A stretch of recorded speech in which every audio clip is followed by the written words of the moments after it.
පෙර පුරුද්ද, කළ පුරුද්ද, දැක පුරුද්ද, ඵල පුරුද්ද මේ සියල්ල කැටිකොටගෙන රෝගීන් දහස් ගණනක් සුවපත් කළ බොහොම සුප්‍රසිද්ධ වෙද මහත්තයෙක් හොයාගෙන තමයි අපි මේ වාරියපොළ ප්‍රදේශයට ආවේ.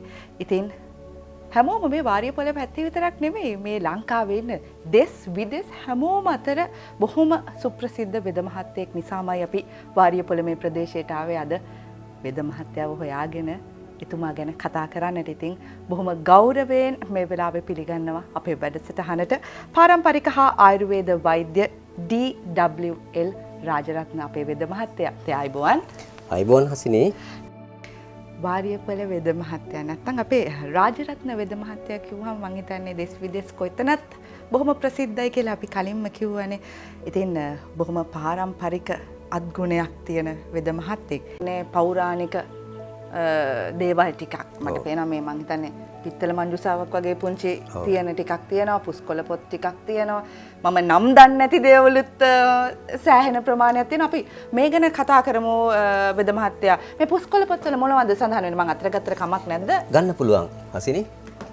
මේ පුස්කොළ පොත්වල මොනවද සඳහන් වෙන්නේ වෙද මහත්තයා? මේකේ තියෙන විශේෂයෙන්ම දැන් මම අංශභාගයට වෙදකම් කරනවා. දැන් මේ අංශභාගයේ හැදීමේ මුල ඉඳලා අග දක්වා ලෙඩුන් සුවපත් කිරීමට අවශ්‍ය කරන ප්‍රතිකාර විදි, ඖෂධ වට්ටෝරු, තෙල් බෙහෙත් සම්බන්ධ තියෙන එකක් තමයි මේ පොතේ තියෙන්නේ. දැන් ඒතර මේවා මේ රාජරත්න වෙද පරම්පරාවේ මුල් පුරුක් ලියපු ග්‍රන්ථය තමයි අපි කියනවා. මුල් පුරුක් ඒ කියන්නේ ගොඩක් පරණ බොහොම මම හිතන්නේ මම දන්න විදිහට අවුරුදු 500ට එහාගේ කාලයක් ගැන තමයි කියවෙන්නේ. ඒ වගේ ඉතිහාසයක් තියෙනවා මේ. දැන් මම පොඩ්ඩක් ඉස්සරහට ඇවිල්ලා ඊටු දේවලුත් මම බලන්න කැමතියි වෙද මහත්තයා. මොකද හරිම අපූර්ව දේවල් ටිකක් මෙතන තියෙන්නේ. දැන් මේ තියෙන්නේ මං හිතන්නේ මේක හසිනේ මේකෙන් කරන්නේ මේ පුස්කොළ පොත්වල දැන් ඒ කාලේ ලියනකොට පෑන් නැහැ. පැන්සල් නැහැ. පන්හිඳ තමයි මේ එතකොට ලියන්නේ. මේකේ ලියලා මේක මේ ඖෂධ වට්ටෝරුවකින් මේක කළු මදිනවා කියලා කරනවා. ඊට පස්සේ ඒ අකුරු අපිට කැපිලා පෙනෙනවා. ඒ අකුරු තමයි මේ අවුරුදු 100 ගානක් තිස්සේ දැන් තියෙන පොත්පත් වලට වඩා කාලාන්තරයක් පවතින. දිරන්නේ නැහැ. දැන් ඔබතුමා මේ සියලුම පොත්පත් පරිශීලනය කරලායි තියෙන්නේ. සියලුම පොත්පත් කියවලා තියෙනවා මම. ඒකේ මේ ඖෂධ වට්ටෝරු මම වෙනම පොතක ලියලා තියෙනවා. මොකද මේක කියවා ගන්න අපහසු හින්දා. ඒක වෙනම හදලා තියෙනවා පොත්. මේව පරිස්සම් කර ගන්නත් ඕනේ නේද වෙද මහත්තයා? විතර පරිහරණය කරන්න. මේ තියෙන මංජුසාවල මොනවද මම හිතන්නේ මොන හරි මට මගේ භාෂාවෙන් කියනවා නම් බාම් එකක් වගේ එකක් තමයි මට අල්ලන්න එපා, අත ගන්න එපා. හොඳයි. මේවා රස බෙහෙත්. හදිසි අවස්ථාවක කෙනෙකුට මේ දැන් අංශභාග ලෙඩුන්ට එහෙම කතා කරන්න බැරි වෙනවනේ. කට පැත්තට වෙනවනේ. ඊට පස්සේ ගොළු වෙනවා. දැන් මේ බෙහෙත දාපු ගමන් දිවට චුට්ටක් ගාපු ගමන් ඒකෙදී අර ඇඟේ තියෙන සම්පූර්ණ ලේ ගමන් කිරිය වෙනස් වෙනවා. රස බෙහෙත් මේ සාමාන්‍යයෙන් දෙන මාත්‍රාවක් අනුව දෙන්නේ මේවා කොහොම ටිකක් දෙන්නේ. අවස්ථාවට අනුකූල විතරයි යොදාගන්නේ. මේවා පාරම්පරික බෙහෙත්. ඒවා තියන්නත් ඕන කියලා තියෙන්නේ පිත්තල හෙප්පුවල.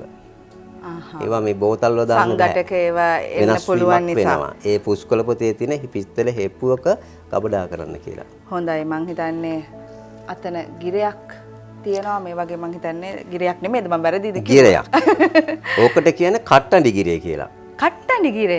ඒ කියන්නේ මෙතන මේ අභිචාර විදි වලට සම්බන්ධ දේවලුත් තියෙනවා. නිවැරදි. මේ හසිනි දැන් සාමාන්‍ය අපේ ලංකාවේ ගත්තාම මේ ලෙඩ සුවපත් කරන්න බටහිර වෙදකමෙන් බැරි වෙලා තවත් විදකම ගිහින් බැරි වෙනකොට ඒගොල්ලෝ මේ පත් වෙනවා අභිචාර විදි අනුගමනය කරන්න. එතකොට දෙහි කපනවා. නක්ෂත්‍ර වලින් යంత్ర මන්ත්‍ර වලින් වැඩ කරනවා. ඒ හරහා ඒවත් කරලා අපි සුව කරන ලෙඩ වෙන්නවා. ඒකට වෙනම බෙහෙත් වර්ග තියෙනවා දෙන්න. ඒවට තමයි මේ වගේ දේවල් භාවිතා කරන්නේ. බරින් යුක්තයි අල්ලන. ඔක තියෙන දේවතා රූප, ඇත් රූප, ඔය තියෙන ඔක්කොම බාහිරව රූප. ඕවා සාමාන්‍යයෙන් දකින්නේ නැහැ දැන්. බොහොම විරලයි මං හිතන්නේ බොහොම පාරම්පරික ඒක තමයි කියන්නේ පරම්පරාවෙන් පැවතෙන වෙද මහත්තුරු බොහොම අපිට වටින සම්පතක්. ඒ නිසාමයි අපි මේ ගැන කතා කළ යුත්තේ. මොවුන් සන්තකයේ මේ තියෙන දේවල් අපිට සමහරලාවට මේ හුදු ජනී ජනයාට දකින්නටවත් නැති වේවි. දැන් රාජරත්න වෙද මහත්තයා දැන් මෙතන බොහොම විශේෂයි කියලා තමයි අපිට අහපු අයගෙන් දැනගන්නට ලැබුණේ. දැන් අපිට සාමාන්‍යයෙන් පාරම්පරික වෙද මහතුරු ඉන්නවනේ ලංකාවේ. එතකොට ඔවුන් අතරින් ඔබවම තෝරගන්න ඔබ සතුව තියෙන සුවිශේෂී දේවල් නිසානේ. ඒකනේ මේ හොයාගෙන වාරියපොළට එන්නේ අපේ රෝගීන්.